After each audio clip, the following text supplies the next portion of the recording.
Hello, everyone. My name is Jeff Thomas, and I'll be your instructor today for this brief creative writing lesson. Today's lesson is ekphrasis.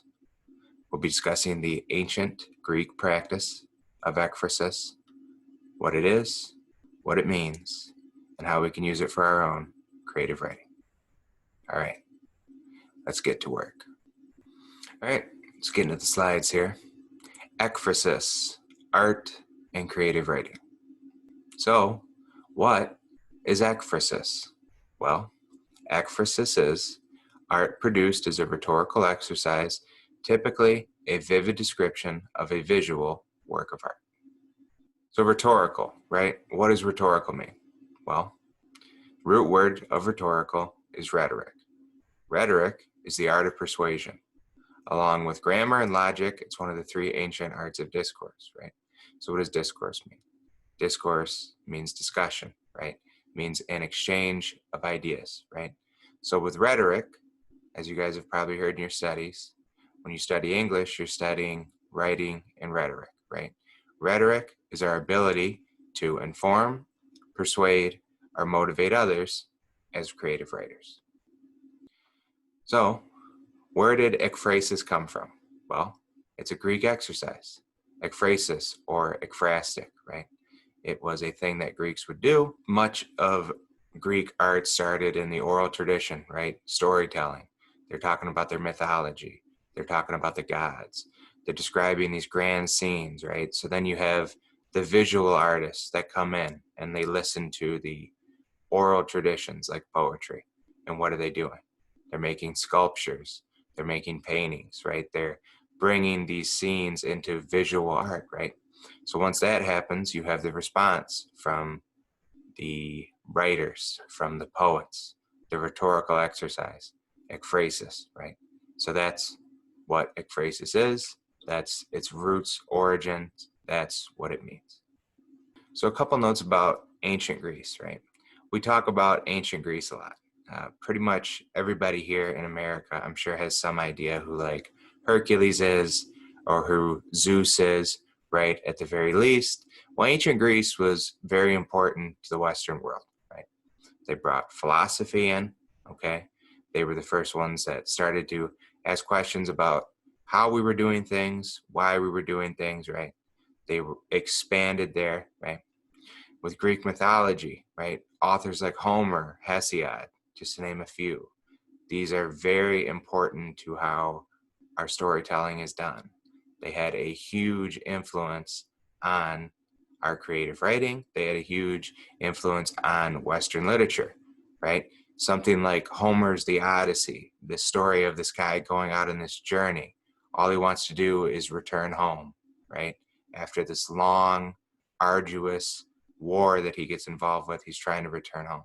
Many of our stories are rooted in kind of that narrative, getting back to someplace familiar, right? It's a very human desire, right? And then, of course, one of the reasons that Greek culture blew up kind of in the way it did is that Greek culture essentially became Roman culture. The Romans took most of Greek mythology, they just changed names around, and of course, the Roman Empire occupied essentially all of Europe at one point or another, right? And then, of course, we hear about ancient Greece because of American democracy. When the founding fathers of our country wrote up the Constitution, they were discussing Greek philosophy. They were thinking about how to frame this country in the best way, how to create a government in the best way, and they were referencing ancient Greece, right? So ancient Greece was very impactful to the Western world. So today, what we're going to be discussing and what we're going to be eventually creating is an ekphrastic poem, right? So what is an ekphrastic poem? Again, like an ekphrastic exercise, right? It's a vivid description of a scene or work of art. So what are we trying to accomplish with an ekphrastic exercise, ekphrastic poem, right? Well, we're trying to look at an image and we're considering, like in our prior lessons, we're talking about perspective. We're trying to enhance, we're trying to amplify, we're trying to expand upon the meaning of the visual piece of art that we have in front of us, okay?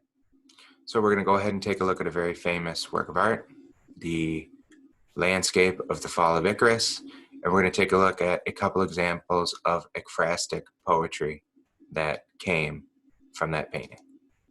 So here we have the painting, Landscape with the Fall of Icarus, by a painter named Peter Bruegel. I believe that's how it's pronounced, right?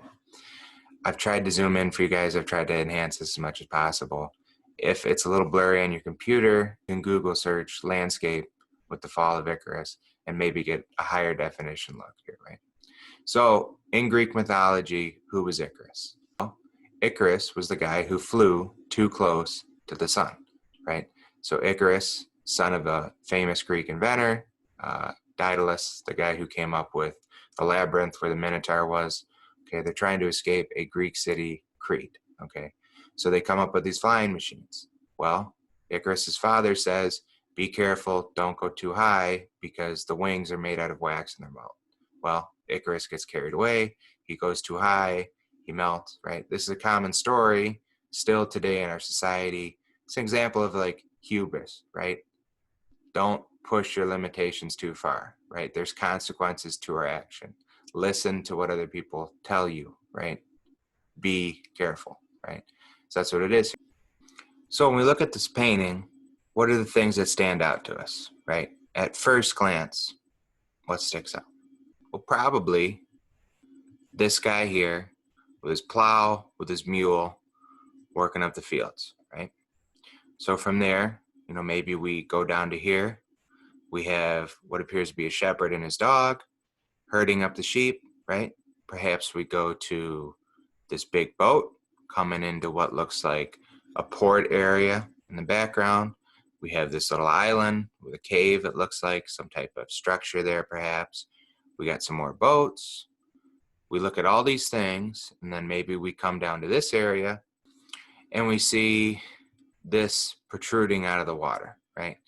So the painting is called Landscape with the Fall of Icarus, and this is Icarus, right?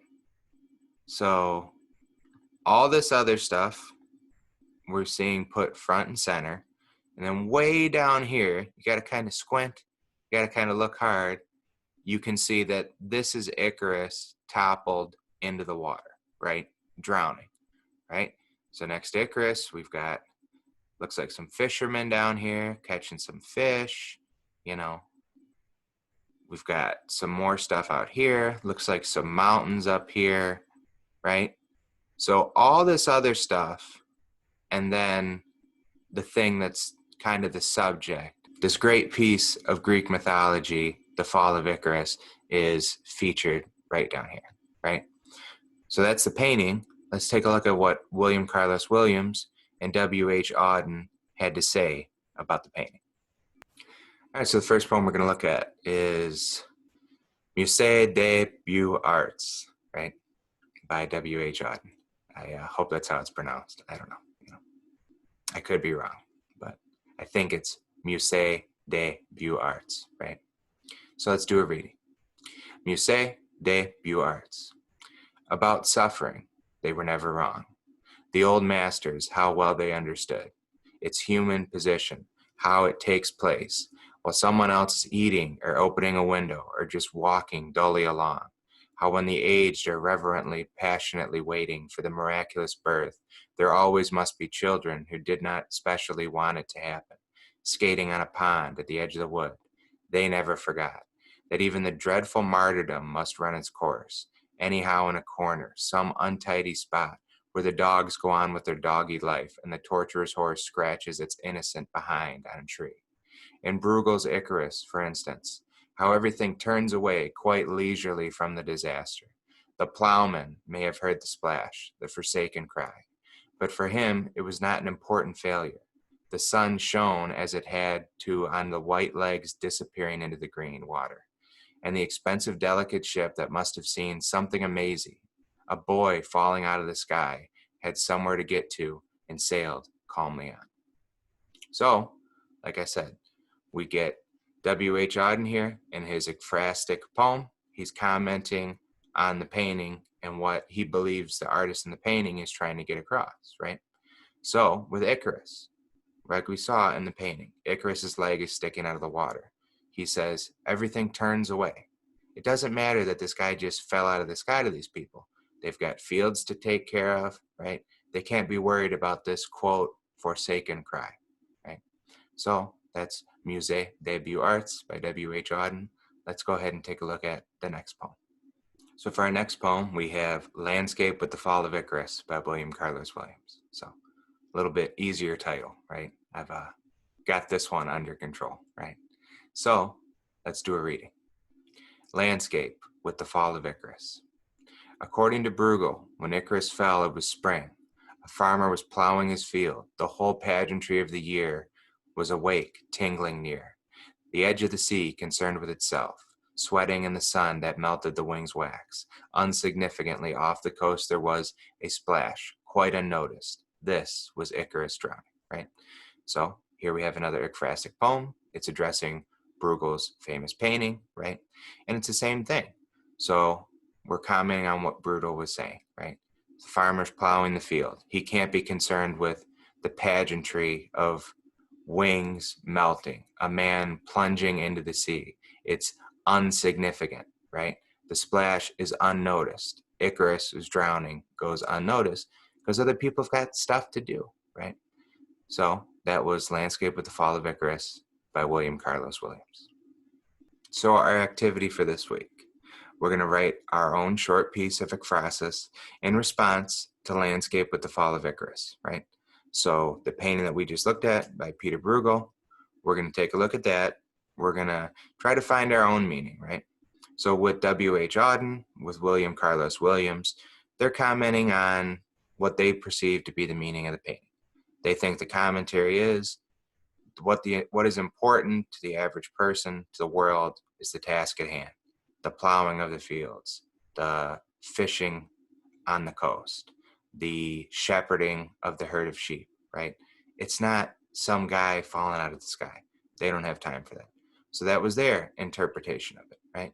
So take a look at the image, examine it for yourself, and you're going to write a short piece. It can be an 8 to 10 line poem or a 200-word short, something like a story, if that's more the form that you're interested in working with, okay? So that's going to conclude today's lesson. I'm Jeff Thomas. It's been a pleasure being with you all for this time.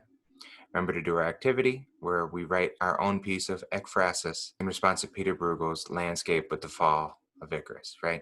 It can be a short poem or it can be a short story, less than 200 words, whatever you're comfortable with. Everybody take care, be safe, and I will see you soon.